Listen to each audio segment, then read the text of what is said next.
So ngayon, mga palangga, pag-usapan natin ang kadyutahan ni Barber. So, kaya ako magsalamin kasi naduduling ako. Ano kayo makita? Okay. Yung kaso kasi, okay, ano daw, type ko din ang luma na bilog eyeglasses, madam. Oo nga eh. Sige, babalik natin yan, di ba? Para maiba naman muna ng konti. Para paiba-iba tayo at hindi tayo mahunting ng assassins. Kasi, alam niyo naman, by the way si Liza Tanas nandito ngayon sa Amerika na kung saan nandyan daw siya sa Los Angeles. Mukhang naglalasing ang bruha at a-attend ng international, okay na pag-alaman ko, hindi natin alam, baka may kasamang assassins yung bruha na yan dahil yan ang promotor ng nagpapagurgur sa akin. So napag-alaman natin na pinupwersa ni Liza Tanas na dumami ang audience. Yes, dumami ang audience sa kanyang eksena, pero siya ay pasikretong pumunta dito. May announcement ba? Hindi. Naglamyad ang bruha at hindi rin natin alam. Baka pinuntahan niya yung mga assassins na pinadala niya sa akin at binigyan niya ng binigyan niya ng what do you call it? Ayan natin. Bibigyan niya ng allowance kasi meron palang Manila International Film Festival, yung mga ganitong kadyatahan, alam nyo, na mga ganitong klaseng program. Kahit na noon pa, before pinanganak si Maharlika, ay lalo na kung ang mga uma-attend dito ay katulad ni Liza Tanas. Katulad ni Liza Tanas, ito ay dapat hindi sinusuportahan, lalo na kung ito ay puro jotahan lang. But anyway, siguro may mga kaibigan tayong pupunta dyan. Hindi natin alam, but definitely hindi tayo pupunta dahil baka bit-bit ni Liza Tanas ang kanyang mga Romanian assassin. So nandito ngayon, 'di ba, sikreto. Hindi niya ina-announce kasi ang talagang mission ng bruha ay gapangin ang President Trump na parang makipag-meeting siya. Pero ayun, inisnab ang kanyang magang beauty. Kaya naman pala, hindi beauty, no? Ang kanyang magang kafangitan. Kaya naman pala nagpatuslok o nagpasapak siya dahil sa kanyang paggapang dito sa Amerika. Ikaw, Jutang Ginemes ka, Liza Tanas. Okay? Hindi ka magwawagi sa lahat ng kahayupan mo. Magbabayad ka, talagang walang iya ka. And now, okay, of course, ang pag-uusapan natin, patungkol pa rin sa mga fake news na ipinibintang sa atin. Okay, so yung patungkol sa pag-file ng case ng aking mga palangga, mga kasama yan sa 37 noisy o 37 na inaakusahan kami na pogo at narco vloggers. Bibigyan ko lang kayo ng konting background kasi meron kaming group chat. And I would like to thank you, Commissioner Rowena Guanzon, na ikaw naman ngayon binoboljak ng mga kapingklawan mo dahil. Naku, alam mo, kababayan ko yan, si Rowena Guanzon. Kaya lang, nung panahon ng bardagulan namin, nung bangag, nung ako ay bulag na bulag pa, dito sa mga bangag na Addictus Benedictus, ay gigil na gigil talaga ako dyan kay Commissioner Rowena Guanzon. Diba? Alam niya yan. Kasi siya yung commissioner dati sa Comelec at gigil na gigil ako dahil nga doon sa disqualification case ni Bangag. Siyempre, akala natin, ibabangon niya yung Pilipinas bilang isang supporter na akala natin itutuloy ang magagandang ginawa ng father niya at hindi yung mga masasama at yung build ni Pangulong Duterte. Talaga naman ngayon nagboldyakan tayo naman with Rowena Guanzon. Pero bakit ko ba binoldyak si dating Commissioner Rowena Guanzon? Kasi nga, lagi siyang gumingiwi na ganon. At sinasabi niya na addicto si Bangag Jr. Siyempre, bilang isang supporter, masasaktan ka. Kita mo, siya na lang ang halos visible na nag-iisang anti-Marcos talaga. Yan ang sinasabi ko na may paninindigan yung tao, principled Ilongga yan eh. Alam mo, sa totoo lang, gigil na gigil talaga ako sa kanya dati. Diba? It's the same thing nung shout out kay Doc Lenny dito, no? Na gigil din siya dati kay Attorney Vic Rodriguez. Ayan. Gigil na gigil din. Doc Lenny, alam ko nanonood ka. Gigil sa kay Attorney Vic Rodriguez dahil nga sinuportahan si Bangag. At nung pumunta si Attorney Vic Rodriguez dito, sinabi niya mismo yan dun sa aming forum, no? Nagigil ako sa'yo dati, galit ako, ganyan. And you know, nung si Attorney Vic ay nag-expose na rin sa lahat ng kademonyuhan ng gobyerno ni Bangag, minahal niya na si Attorney Vic. It's the same feeling yung kay Madam Rowena Guanzon dahil isa siya sa mga nag-facilitate o tumulong sa amin. Actually, sinasama ko na yung sarili ko kasi supposedly kasama ako dito sa pag-file ng libel case, okay, laban kay Barbers. Kaya lang, yun, nag-usap kami nila, Cathy, lahat sila, kausap ko yung mga yan sa group chat, nang sabi ko kayo na lang muna mag-file ng case kasi, syempre pag nag-file ako ng case, kailangan ko pumunta ng Pilipinas. Diba? Alam niyo naman, pagtungtong ko pa lang sa airport, tatamnan na ako ng pulburon ni Lisa Tanas. At sasabihin, ibabaliktad na ako ang nagpupulburon. So bakit ka papasok sa laban na alam mong hawak ng mga demonyo pati airport? Diba? Kaya sabi ko sa kanila, you just go ahead. I'm here na nagsuporta sa inyo, ganyan, unahin nyo na. So, unahin nyo na yung mga jutang ginimas yan. Dahil, diba, pinapatawag kami para mag-investigate, para imbestigahan daw ang mga narco and pogo vloggers. So, pinagbibintangan kami ang mga anti-bangag critics or vloggers na kami ay binabayaran ng pogo operators at yung mga narco o polboronic. Pero ang totoo, itong bangag na administrasyon na ito talaga ang nakikinabang sa pogo at saka sa polboron. At yung sinasabi ni Barbers na yung jutang gini, ayaw niya kasing minumura siya eh. Ikaw ba ka ng ina mo, di ba? Kung ayaw mo palang mamurang, ba ka ng inang trillion times ka? Hindi ka na lang sana nagpolitikong hunghang kang animal ka. Di ba? Ang pinag-uusapan dito, public interest. We talk about your corruption, lahat kayo, mga jutang ginimis kayo. Dahil pasweldo kayo ng bayan. Tapos kami ang pagbibintangan mo na nga kami ay narco, kayo dyan sa Tricom o Wadcom. Actually, mga kababayan, di ba si Cathy naging emotional, si Cathy Binag, si MJ naging emotional kahapon dahil yun na, kinakwento ni MJ na may mga elderly na, yung kanyang like mother na dapat, you know, yung time na yun, sa totoo lang, tama dun si MJ, no? Na yung ginagawa ng Wadcom na ito or Tricom na ito ay panggigipit. Kasi ang sinasabi ng mga hinayupak na to, inimbitahan ang mga vloggers para daw sila mag-imbestiga, para makatulong. Kinuha kaming mga resource person in aid of legislation. Pero ang totoo, hindi naman kami inimbita para makatulong ang aming mga insights o aming mga expertise para i-improve ang batas ng patungkol dito sa pag-suppress nila ng freedom of speech. Sabi nga ng batas, hindi ka pwedeng gumawa ng batas na supilin, okay, ang ating malayang pagsasalita, pagpapahayag ng opinyon at kung ano pa.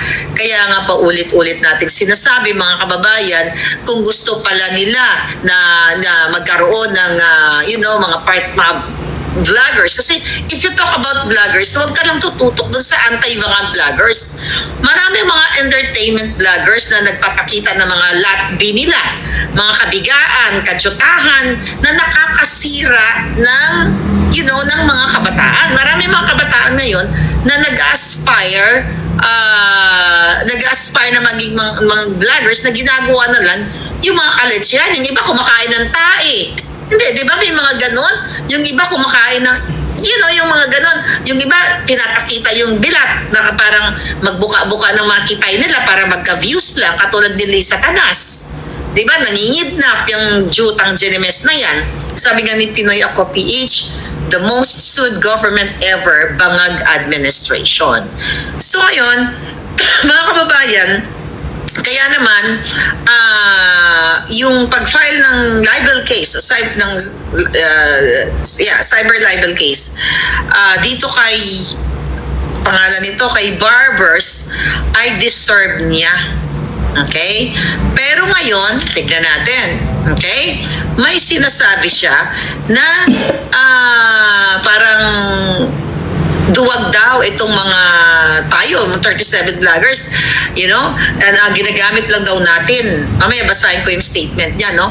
Ginagamit lang daw yung batas para magtago kami, or iti-take advantage daw yung batas para magtago kami at hindi kami pupunta dyan sa kanilang TRICOM hearing na yan. Kung hindi ka naman kabubububuhan ka Jutang Ginemes, hindi ba isang matapang na hakbang ang ginagawa? Isama ko na yung sarili ko, yung mga palangga ko dyan, although I'm not included sa nag-file ng case, hindi ba isang matapang na hakbang ang ginawa ng mga anti-bangag vloggers? Nakasuhan kang hinayupa ka sa pag-aakusa mo sa amin na kami ay narco and pogo vloggers. Dahil yan ang pakalat yung fake news eh.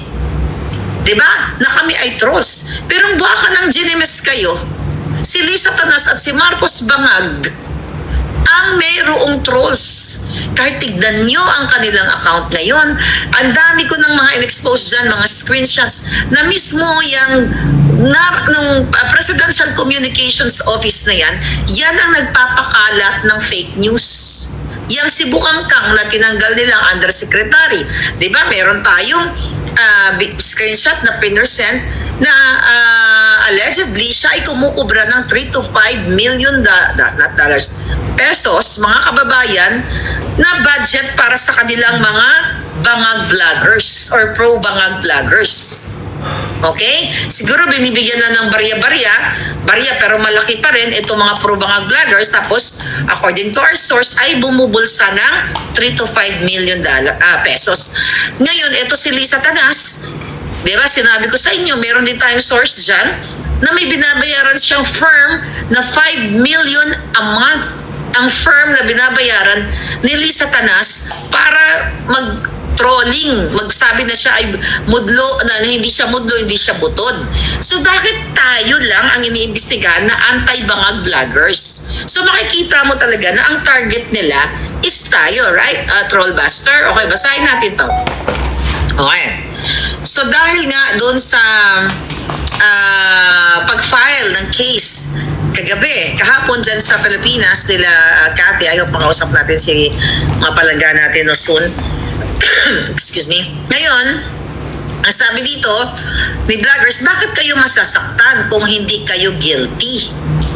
Alright? Sabi dito, dahil nga sa pagsampa ng libel case sa Quezon City Prosecutor's Office ng ating mga palaban at matatapang na mga anti-bangag vloggers laban nga dito kay Barbers, siya ay talagang sinasabi niya na bakit kayo masasaktan kung hindi kayo guilty? Mamaya isa-isahin natin yon.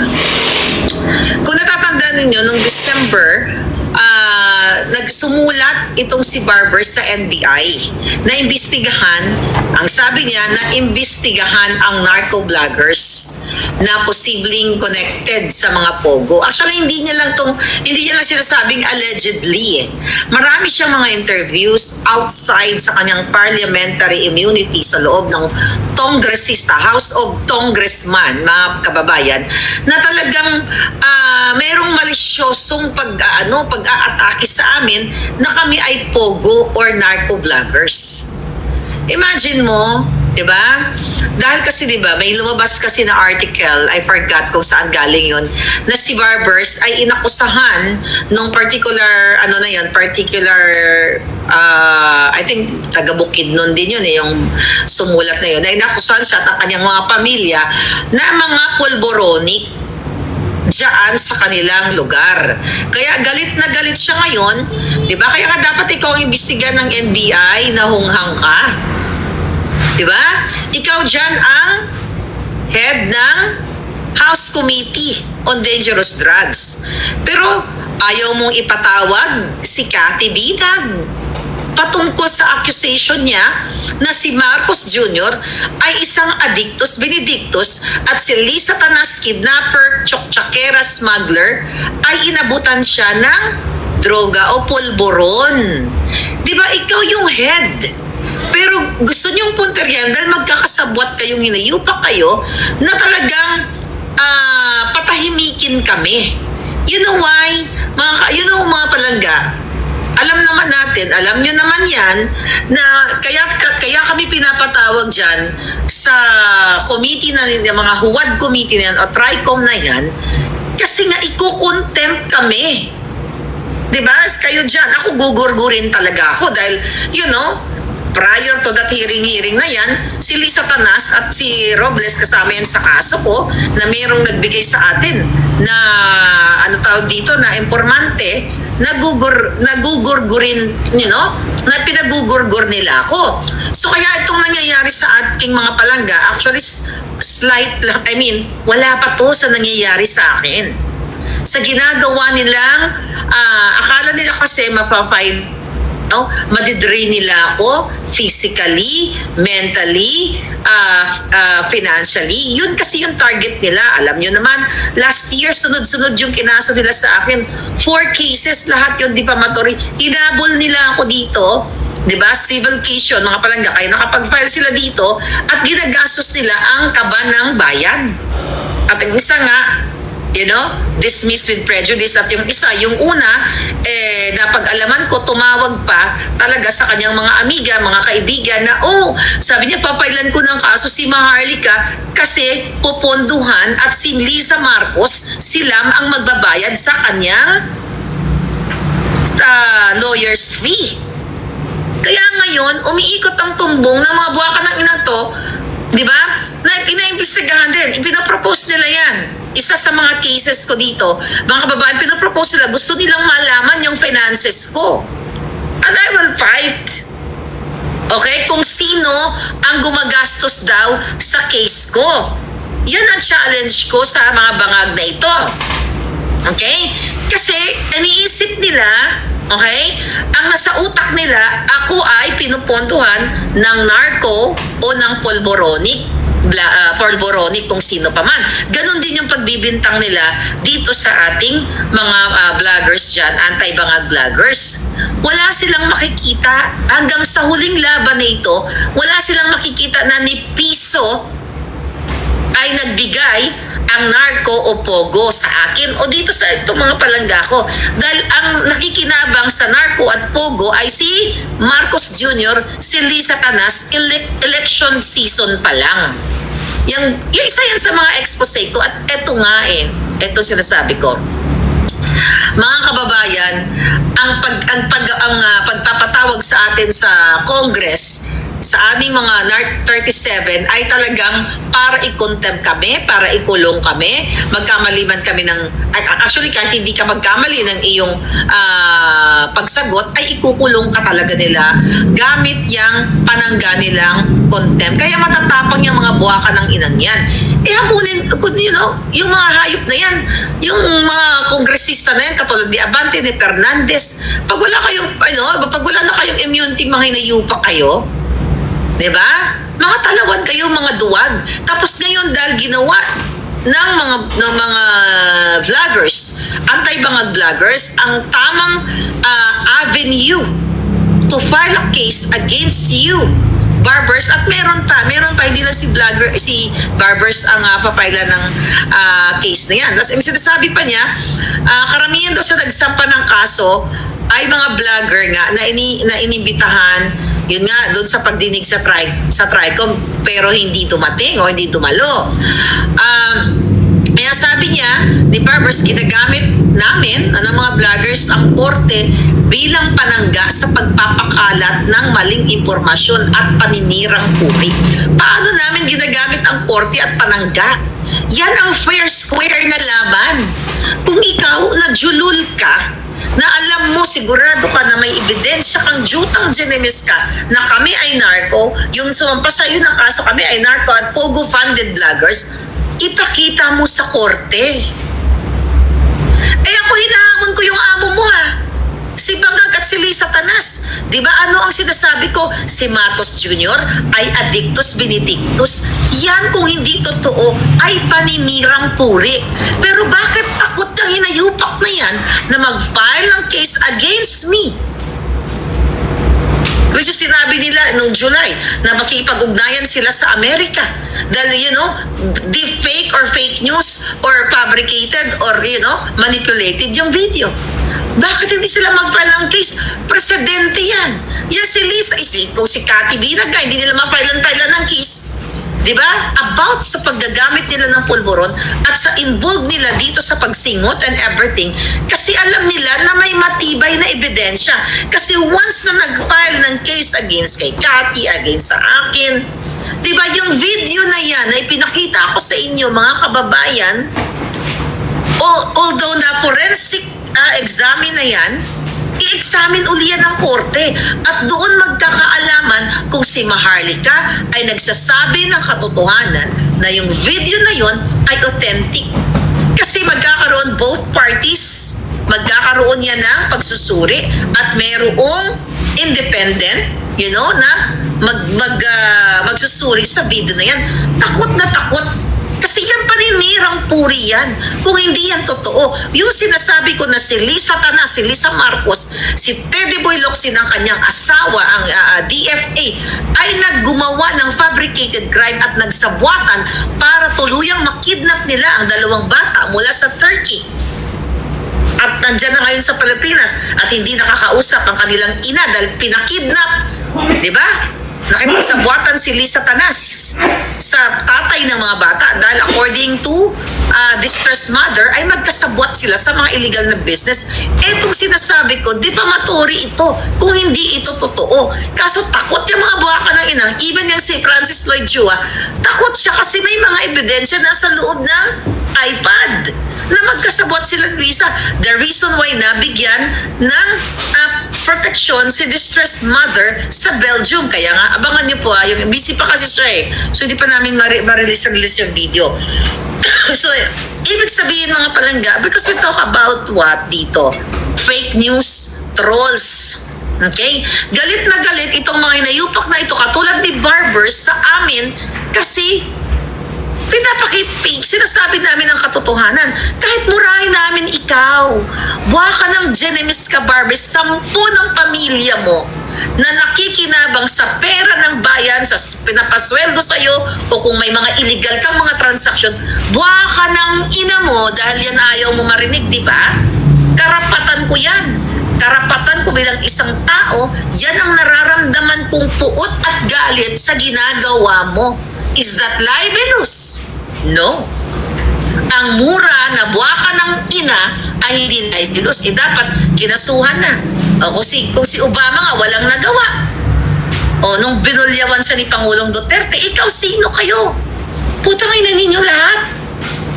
Ayaw niyong mamura, huwag kayong magtrabaho sa gobyerno or magtrabaho kayo ng tama, gawin niyo ang serbisyo publiko.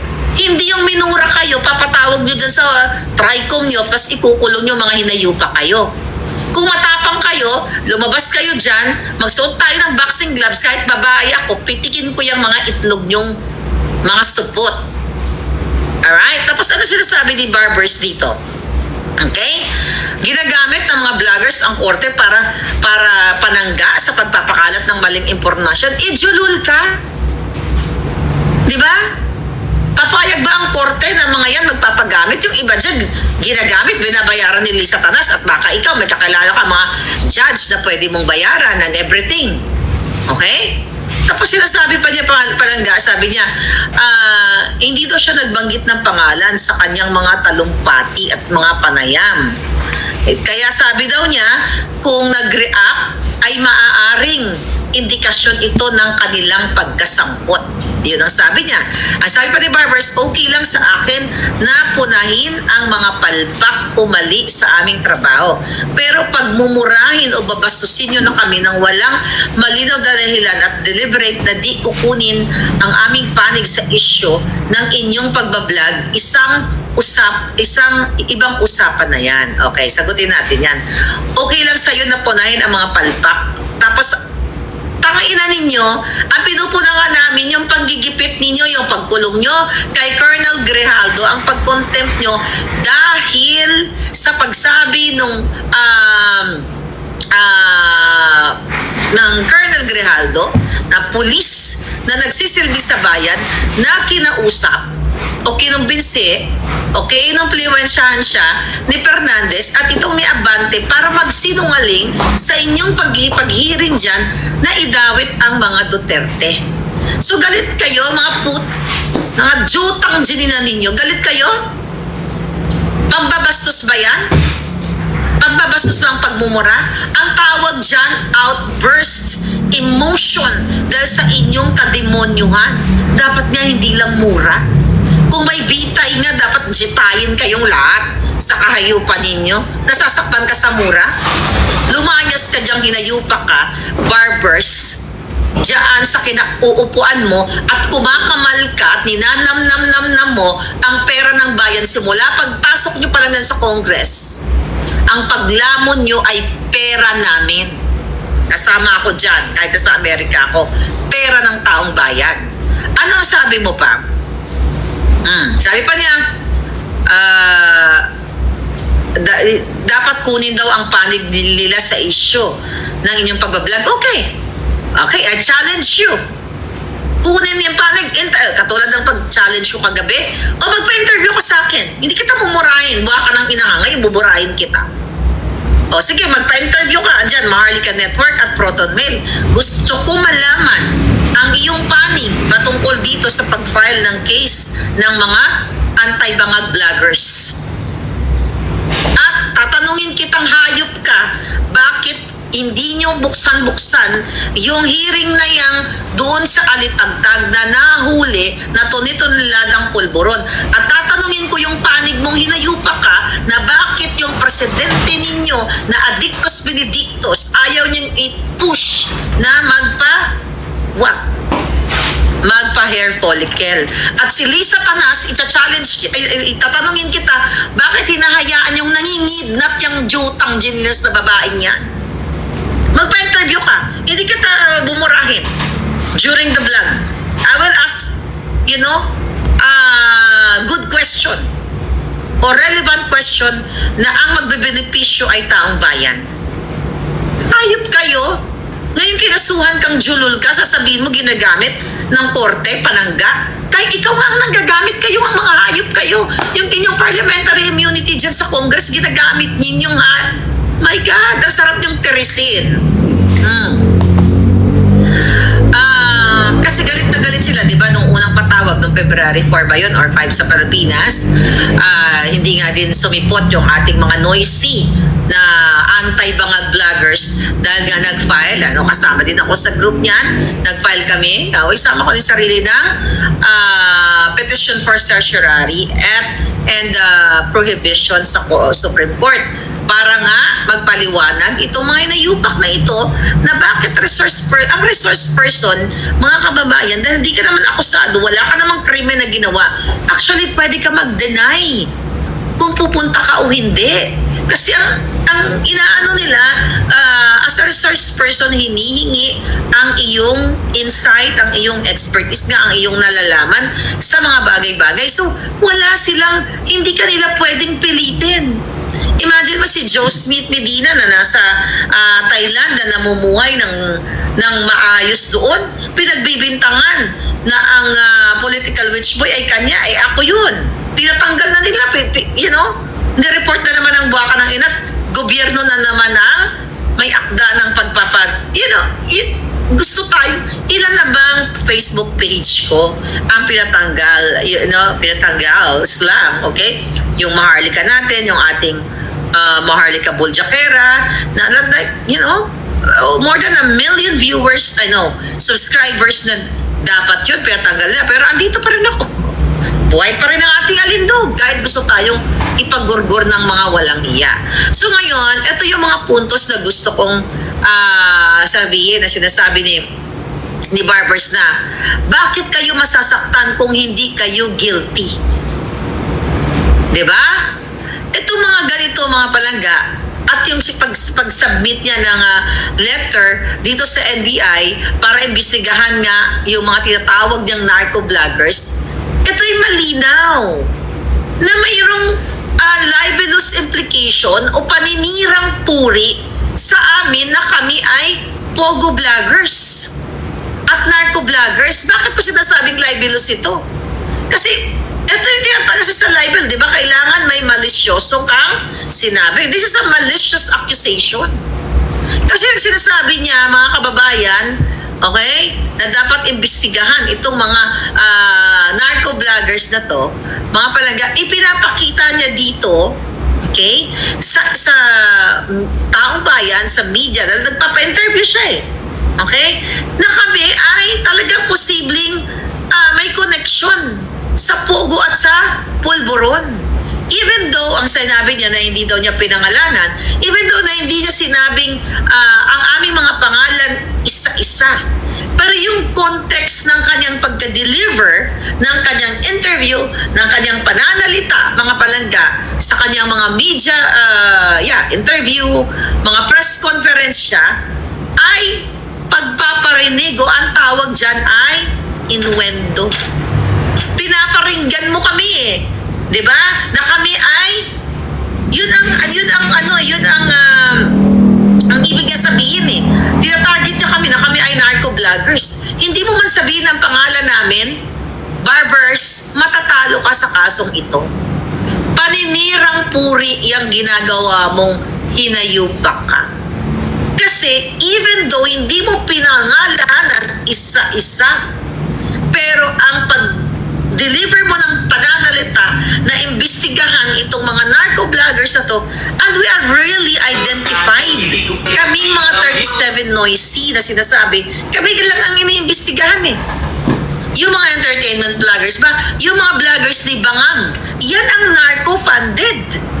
Dahil si Bangag ay nakikinabang sa narco at nakikinabang sa pogo. So maaari ang pera nila na binabayad dyan sa kanilang mga pro Bangag vloggers ay galing sa galing sa gobyerno, galing sa kaban ng bayan. But anyway, yung sinasabi niya na imbestigahan kami, malinaw yan mga palangga na in-identify niya kami as a group.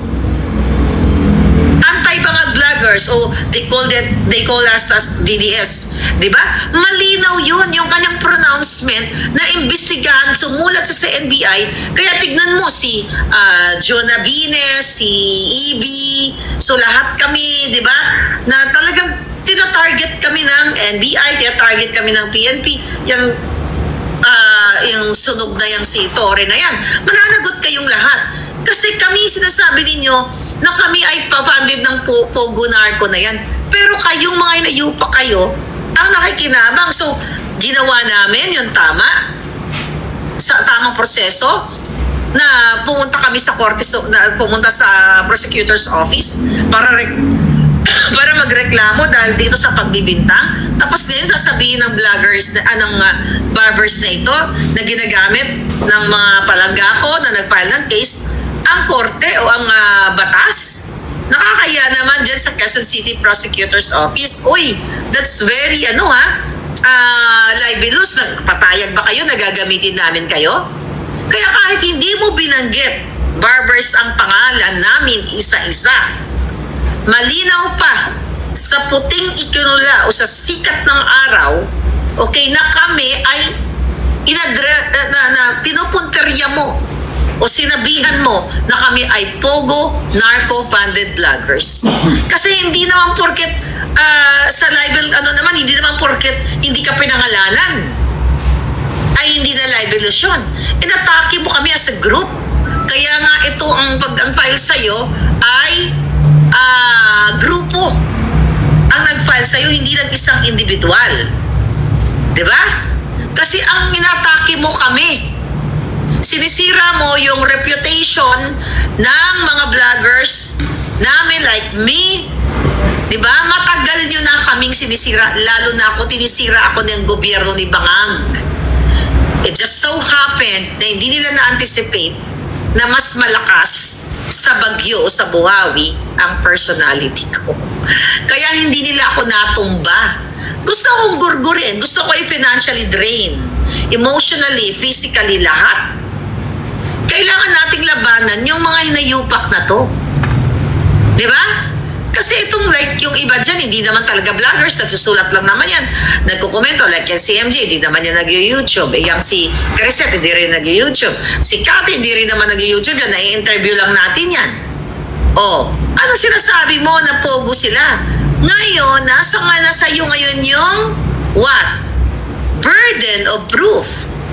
Diba? Patunayan mo ngayon, ilabas mo sa korte, magkikita-kita din kayo. Okay? Diyan ang mga nag-file ng kaso sa'yo. Ilagay mo, ipakita mo ngayon ang iyong mga ebidensya. Bitbitin mo ang mga ebidensya mo na ni isa sa amin ay binayaran ng pogo o narco. Diba? Yan ang ipakita mo dahil ipinakalat mo through media. Ginamit mo ang Kongreso para kami ay sirain na kami ay funded ng narco and pogo. Yan ngayon, barbers, ang malaking hamon sa'yo. Umiiyak ka? Eh, baka makulong kang gago ka. At dapat talaga makulong ka sa ginawa mong paninira sa amin. Sa 37 vloggers. By the way, mga palangga, we talk about kasuhan yung ang tawag doon ng danyos, 'di ba? Ang ibang mga vloggers, alam mo kaya hindi nakasama doon, walang fund para sa legal fees. Kasi kung may pera yung mga lahat ng mga nabanggit doon, kasama sila doon. Actually, ang yung pag-file ng kaso na 'yan, okay? Ambag-ambag. 'Di ba? Walang budget itong mga vloggers. Actually, wala kaming budget para kasuhan kayong mga hayop na kayo. Pero kayo punong-puno kayo ng budget dahil ang pera ng gobyerno ay nasa inyo. Sabi ni David Castillo, feeling ni Barbers untouchable siya. Yes, exactly. Oh, pero darating yung punto na talagang mababayad yung hayop na yan. Imagine mo, nag-file ng case, ginamit lang ng tama yung pamamaraan dahil pinagbibintangan, tapos ngayon na sinasabi mo na guilty nga daw kami, di kalaboso ka na naman. Guilty na naman kasi kaya nag-file ng case. Kung may mga abogado dito na mga matatalino, you know what I'm saying, di ba? Kasi nagbigay na naman siya ng malisyoso. Kaya nag-file ng case sila kasi guilty sila na narco and pogo sila. O, di ba? Ngayon, dito niya naman makikita mga palangga na talagang itong pangninirang puri sa amin. Ako ba nanirang puri ako? Dito sa ating mga nanonood. Kasi dito, like yung first case, okay, na-dismiss, okay? May mga basihan ako. Hindi ako gumawa ng kwento lang na katang-isip. Yung pangalawang case ko, yung Quiñones versus me. Okay? Anong basihan doon? Nasa article, yung sinabi kong napapaligiran o scammer, yung taong yan, scammer talaga siya. Nasa article. Paninirang puri ba yun? Inimbento ko ba yun? Pangatlong case dito kay buwaka ng inang Mel Robles na sinabi ko, okay, na siya ay sangkot sa 433 winners lotto na pagpapanalo na hanggang ngayon hindi maipaliwanag. Na sinabi ko, ano pa mga sinabi ko sa kanya? Na siya ay sangkot sa mga anomalya in the past, present, kinasuhan. O, paninirang puri ba yan? Kung siya ay malinis, wala siyang kaso ever, at gumawa ako ng kwento na kinatang-isip ko lang na si Robles ay nagpanalo ng 433 winners at si Robles ay nag-volunteer na ipagurgur ako, may mga ebidensya tayong pinangahawakan. Pag ikaw ay gumawa ng kwento, like yung 433 winners, libelous yan. Kasi wala naman nanalo 433 winners. Kunwari, inimbento ni Maharlika. Pero meron at hanggang ngayon ayaw pag-usapan ng Congress and, ng Senado at Kongreso, ayaw nilang pag-usapan yung mga issue. Paninirang puri ba ni Maharlika yan? Dahil yan ang kinakaso nila sa akin. Siniraan ko, nilibel ko si Mel Robles dahil wala daw katotohanan yung mga ibinato kong mga akusasyon sa kanila na which is what? It's already available sa mga news articles. Paninirang puri ba yun? Nung sinabi ko si Lisa Tanas ay sangkot dito sa pag-hire ng assassins, paninirang puri ba yun? Meron tayong mga puting ahas and willing to testify sa korte. Andyan si Attorney Glenn Chong, harapan na nagbigay ng affidavit. O paninirang puri ba yun? Yung kay Zaldico, okay, na sinabi ko na nagsha-shopping ng kanyang asawa, pamilya sa Paris ng bonggang-bongga, meron tayong information. At siya ay nasangkot sa mga anomalya. Tingnan mo mga kaso niya ngayon. At siya ay chairman ng Committee on Appropriation at sangkot siya sa ganitong mga pagnanakaw. Ginawa ko ba yon? Paninirang puri ba yon? Inimbento ko ba yon? Tignan mo, lumalabas na ngayon. And now, tignan mo ang sabi ng Korte Suprema. Pinagpapaliwanag sila ngayon dito sa bicameral scam nila. Nandyan, sangkot si Kimbo, si Ko, si Bromales, lahat ang bangag administration. Yung 60 billion from PhilHealth na ipinababalik sa kanila. Dahil ang anong sinasabi sa akin ni Zaldico sa kanilang reklamo na ako daw ay sinisira ko, isa yun sa reklamo nila, ang imahe ng gobyerno ni Bangag at imahe ng Kongreso. Ako ba sumira? Putang ina ninyo, kayo ang nagdanakaw, ako sumira? Ako lamang ay instrumento ng taong bayan na nagbibigay ng mga expose o ng whistleblower dahil sa inyong mga kahayupan. Ngayon, kayo ang nanggigipit. Ginagamit nyo ang pera ng bayan, ginagamit ni Lisa Tanas ang pera ng bayan. Imagine mo na mag-file pa dito, mamasahe sila, magbayad sila, multi-million pesos na po mga kababayan, baka bilyon na ang ginagastos nila para i-shut up ako, para patahimikin ako. Kaya dyan sa mga balangga ko mga vloggers na nag-file ng case laban kay Barbers, wala pa po yan sa kalingkingan ng ginagawa nila sa akin. And I'm proud of you. Dahil yesterday, tumayo kayo, nanindigan kayo, matapang kayong harapin ang mga ito. Baka pag binalik ko sa inyo, kayo yung haharasin 4 na cases. Yung alindog ko, tumatayo pa rin. Di ba? Sa kabila ng pagigipit nila sa akin, nagpa-eyelashes pa ako ngayon today ng bonggang-bongga. O, di ba?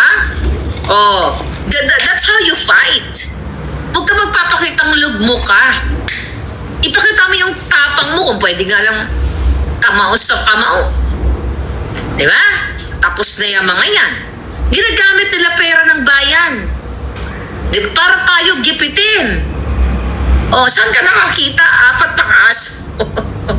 Diba? Palipad-lipad na lola ninyo. Baka matayan mo kung saan na naman tayo lumilipad. Love the lashes, sabi ni Natch Gacha Girl. Alam nyo, this is my second time na nagpatanim ng lashes. Nung una kasi, may ano kasi ako, may allergic reaction ako sa mga, diba? Chemical, di katulad ni Lisa Tanas, nagsisinungaling. May allergic reaction daw, nabagsak daw sa pavement o sa kung saan man siya nabagsak, nuknukan ng sinungaling. Ako meron. Nung first time ko nagpakabit, nag-irritate ako, so tinanggal ko right away. Pero ngayon, parang medyo okay na siguro yung ginagamit na, something na pandikit. Kaya okay na ngayon ang alindog ko. O diba, tantalizing ay isang alindog natin today. Bagay na sa akin, sabi ni Kate Watson, o diba, thank you my darling. It's not about po siguro for being a DDS, it's about suppression of freedom of speech, sabi ni Kiko Ditoris. Yun na nga. Kaya nga sinasabi ko, I'm not calling this 37 Noisy na DDS vloggers. Hindi sila DDS vloggers. Anti-bangag vloggers lang sila. Inaano lang tayo, dinidikit lang tayo dito sa pangalan ni Pangulong Duterte para sabihin na tayo ay funded ni ganit ng Pogo o ng Narco. Mga ganyan. Wendell Kremen, yes, you are very proud and grateful sa sacrifice mo, Mama Harlika. Yeah, meron pa akong expose. Parating na. Sinasalansan lang natin patungkol dyan sa mga dinukot na mga missing sabongeros. Okay. Remulla, handa ka na ba? Okay, bigyan ko na kayo ng hint. Kasi napag-alaman natin, ayon sa ating source, sa ating puting ahas, kumamal si Remulla dito sa missing sabongeros. Saan siya kumamal? From Atong Ang ba or kanino? Yan ang aalamin nyo sa susunod. Dahil may nakarating sa atin na information at doon sa mga pamilya ng missing sabongeros, ibigay nyo na sa akin ang video. Now na. Let's expose Remulla kung paano ang ginagawa sa inyo. But that's our next topic, mga palangga. Ngayon, tignan mo, tumaas ang bilang ng mga walang trabaho sa Pilipinas. Naniniwala ba kayo? Ano daw? Sabi ni... naniniwala ba kayo sa freedom of expression? Okay? Gago, sino nagsabi nun? Bakit di ka ba naniniwala sa freedom of expression? Okay. The Wanderer, how are you? Ang dapat pinafile sa alindog mo ay kiss at hindi fabricated case. I love that. Magaling ka talaga. Yung DOJ, Renz Alfonso, I'm talking to Bonjing Remulla. Yung si John Vic naman, di ba, recently gumawa ng kasinungalingan na fake news regarding sa 14-year-old na bata. Kaya itong usaping fake news na ito, mga kababayan, na gusto nilang i-regulate tayo. Hindi nila target, yung masusunod yung mga fake news. Dahil sila ang numero unong nagpapakalat ng fake news. Magaya na tayo sa Bangladesh, sabi ni Blend Mix Vlogs. Alright? Meron pong vlog si Sas about 300 plus Taiwanese Pogo connecting anak ni Senator Lito Lapid. Ano na kaya nangyari doon? Na-mention po pati name ni Ontiveros. Tahimik sabi ni Faith Azarcon. Ang alam ko, yung mga Chinese na magsangkot dito sa Pogo or mga illegal ay pinapatakas ng gobyerno ni Bangag. Gamit itong mga tiwali dyan sa Bureau of Immigration. We'll talk about that. Alright? From Papua New Guinea, Catherine Aguilera, how are you palangga? Right? So ngayon, mga kababayan, recently nagsalita si Bangag tungkol dito dyan sa Isabela, yung tulay na Kabagan, okay, yung bumagsak. Ano sabi ni Bangag? Mayroon lang daw design flaws or hindi daw maganda yung pag-design at yun daw ay ang budget from 1.8 naging 1 billion, di ba? 1.8 billion in under budget daw ito at sabi niya hindi na parang ibibigyan natin ng aksyon, sabi ni Bangag, ayusin, at titignan, pananagutin ako sinong managot, pero hindi kami sabi niya hindi daw siya parang hindi tayo naghahanap dito ng masisisi. Julul, ilang araw itong si Lucring Castro na sinasabi na during Duterte yung project na yan. Pero fake news. Kasi hindi kay Duterte nag-start. Sa panahon ni Noynoy. Kung sa panahon ni Noynoy, di ba, nagsimula, for sure may mga kumita doon. But let's forget about Noynoy. Let's forget about Duterte. Why? Kasi kung matino ang gobyerno, 1.8 billion yan. Di ba? I-review mo. I-review mo ngayon. Kaya yung mga pronouncement, di ba? I-review mo yung kontrata. Sino ang designer, sino ang contractor, sino ang mga taong, kasama dun sa project. Di ba? Kung ikaw ay presidente, ipapareview mo sa mga tao mo, sa mga julul, okay, dyan sa DPWH. Okay, pa-review mo kay, I don't know, kailan ba appoint na si Bonoan. Anyway, ipapareview mo yung project na yan, tignan mo nga yan, kung substandard o ganyan-ganyan. Make sure mo na maayos and, kaya bumagsak yung tulay. Hindi mo pwedeng isisi mo sa nakaraang administrasyon o kung sino man na nagsimula ng administrasyon na yan. Kasi kung sisisihin natin ang mga nakaraang administrasyon, katulad ng ginagawa mong julol, di ba, na ginagaya mo si Noynoy, umpisa natin sa tati mo, kay senior, kung paano nagkaletse-letse ang bayan natin, ang Pilipinas. Kung gusto mo magsisiyan, balikan natin yung mga ginurgor ng panahon ng tatay mo. At ng iba pang mga presidente. Araw-araw yung Lucaring Castro ang sinasabi, Duterte. Tinanong pa nga siya tungkol sa may nag-donate na cash and cars sa PNP na illegal, allegedly spies or, illegal na Chinese. Ang sabi ng Gaga, hindi naman po masama na magtanggap ng mga donation kasi nung panahon ni Mayor Sara Duterte ay tumanggap din naman siya ng mga donation. Julul! Ulitin ko, ang tinanggap ng Davao government ay donation coming from Chinese government. The whole government ng China. Galing sa Chinese, government. Hindi lang dun sa particular na Chinese spies o mga illegal. Kasi mga julol, binabalik yung Sara, Pangulong Duterte, lahat. Alam niyo mga palangga, hindi na, lulubog na to. Konting kembot na lang yan, baka lumubog na yung mga nayupak na yan. Kasi, araw-araw gumagawa sila ng mga pananalita para galitin ang taong bayan. Kasi, hindi naman, sa tingin nyo ba, yung mga Duterte, apektado sa mga ginagawa nila na parang nagmumukno. Ang apektado dito, sa ginagawa ni Bangag Jr., ang mga ordinaryong Pilipino na dapat pagkaabalahan ng gobyerno ni Bangag paano mabigyan ng trabaho ang mga jobless, mabigyan ng tulong ang mga OFW na may mga problema sa iba't ibang bansa para sila ay matulungan kung ano man ang mga problema nila. Kayo dyan sa Pilipinas, ayusin ang inyong mga kalsada, ang mga krimen, ang mga matatas na bilihin. Dyan dapat nagfo-focus ang gobyernong Bangag para ibangon kayo. Kaso hindi kayo binabangon, inilulubog kayo lalo sa lusak, sa kawalan ng oportunidad. Araw-araw puro Duterte. Even you are not a supporter of Duterte, mabubwisit ka. Diba? Kasi binibigay sa inyo ay kalbaryo. Okay. Kingmaker, in the sense na try binalik ang mga Marcos sa Malacanang. Ano sabi ni Buang Baulam? Ano ibig mo sabihin? Palangga.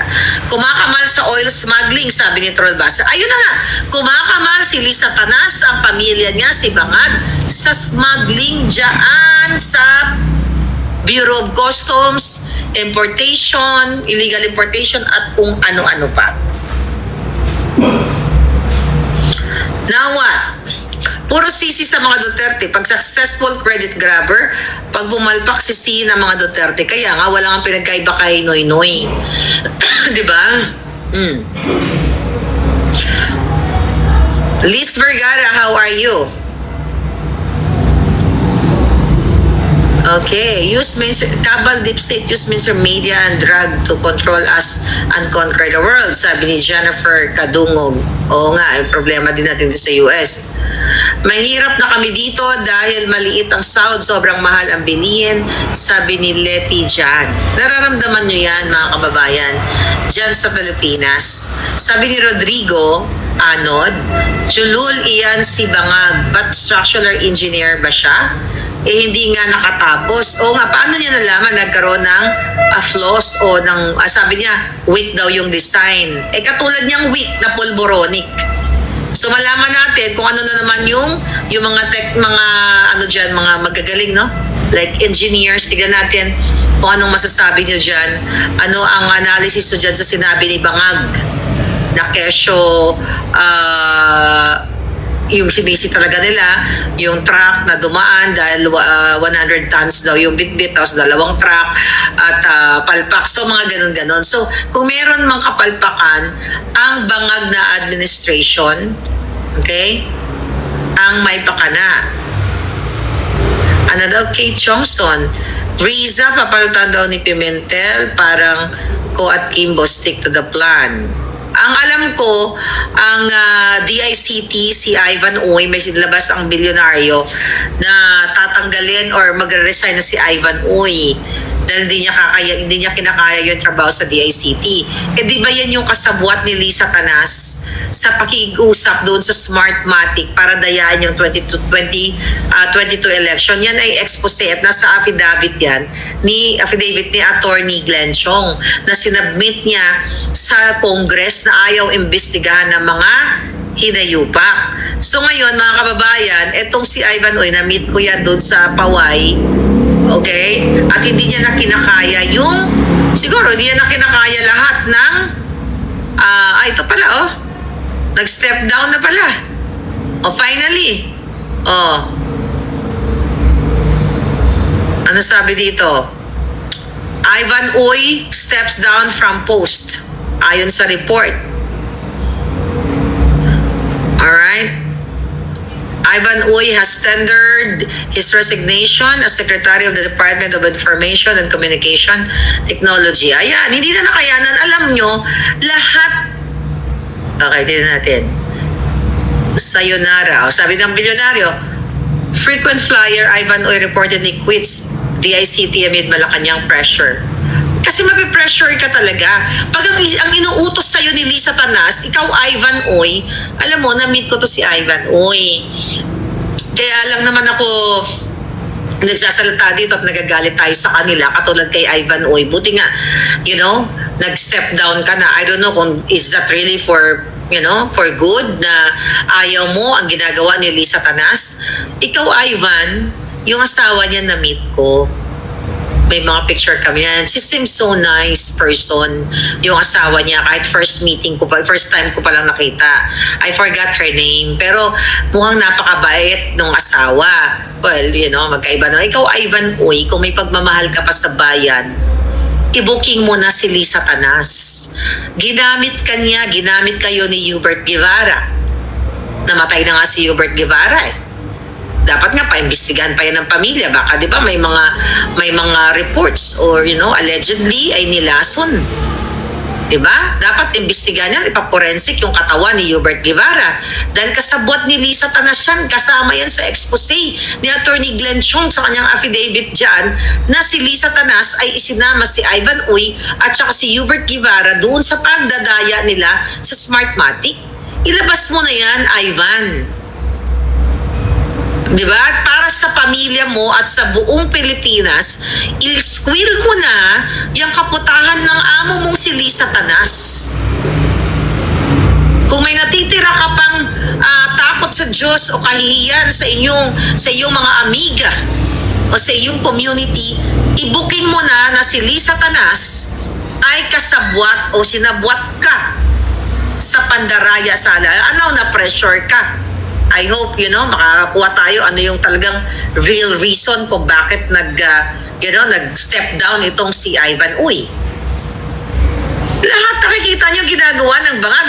Ngayon ito si Lisa Tanas nasa Amerika para gapangin yung, ma-invita o ma-interview yung kanyang asawa o ma-interview, ma-invita ni Trump dyan sa Oval Office. Yan ang gusto niyan. Tapos ngayon pupunta sa LA, mag-acting magbiga-biga dito. Pera nyo. Gusto nyo mag-rally? Sa lahat ng mga nasa Los Angeles, salubungin nyo. Okay?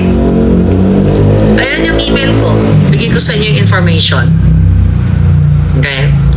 Sa lahat ng mga palangga ko na umattend sa aking mga event, alam nyo naman kung saan ako i-message, di ba? Ayan yung ating information. Ito, bigay ko sa inyo information yung kanilang Di mga ano dyan, yung may mga time. Okay? Kasi ako, ano pa ako eh. Nasa Alapaa pa ako ngayon. So, I'm not sure if I can make it. Pero ibibigay ko sa inyo yung information. Napag-alaman ko, ito, dahil itiyatago ito. Ito yung mga palangga. Ito yung dapat magising kayo. Alam niyo, itong mga official na pagbisita ng First Lady ninyong addictus, kidnapper, smuggler, ano pa? Ito ha, tingnan natin. So sa lahat ng mga nasa Southern California, mga palangga, ayon na pag-alaman natin na si Lisa Tanas ay nasa March 7, Friday, 5 p.m. sa MIFF Tribute Gala. March 7, 2025, 5 p.m. Puntahan ninyo, picturean ninyo para makita nyo yung mga tinusok niyang pagmumuka at ang kapangitan niya. Kung may nagtatrabaho dyan sa The Beverly Hilton Hotel, I've been here before. Dyan sa The Beverly Hilton, ayan, ay Manila International Film Festival, special performance by The Voice Season 26 winner, special performance by Grammy Award nominee. Oh, ayan mga palangga, tingnan natin. Gano'n natin to. Pakita ko sa inyo. Ayan, screenshot nyo. Diyan siya. Pupunta si Lisa Tanas dito. Dali lang ha. Baka makita yung ating puting ahas. Baka gurgurin ni Lisa Tanas. Okay, here we go. Kaya natin. Ayan, screenshot nyo. Nandyan si Lisa Tanas. Nagtatago siya dito. Actually, alam ko kung saan hotel siya eh. Alam mo, Lisa Tanas, hindi ko alam. Kaya yung mga tao mo dyan sa loob na katabi mo ngayon, huwag kang pasisiguro. Sabihin ko na, nasaan ka? Nasa Astor Hotel ka. Ba't ko alam yan? Dahil mismo yung kasama mo dyan, puting ahas ko. Anong ginagawa mo dito, sa Amerika? Sa Los Angeles? Makikinabang ba ang taong bayan dyan? Ilan ang entourage mo? Ano ang silbi niyan? Bakit mo isinisekreto sa taong bayan? Kaya kung kayo nandyan sa Beverly Hills, sa The Beverly Hilton, sa Friday 5 p.m., nandyan si Lisa Tanas. Kahit anong ibihis sa'yo, Lisa Tanas, mukha ka pa ring erehes. Mukha ka pa ring dugyot na kidnapper. Na ginagamit mo ang power ng presidenteng bangag para lustayin ang pera. Anong mission mo dito? Kaya ang tanong ko, para ba bigyan ng pera ang mga assassins mo?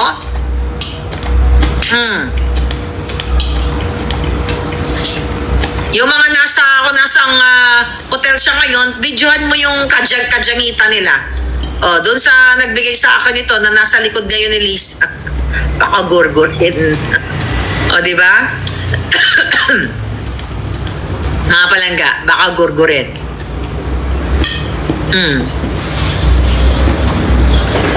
Sige nga. Anong ginagawa mo dyan, ha?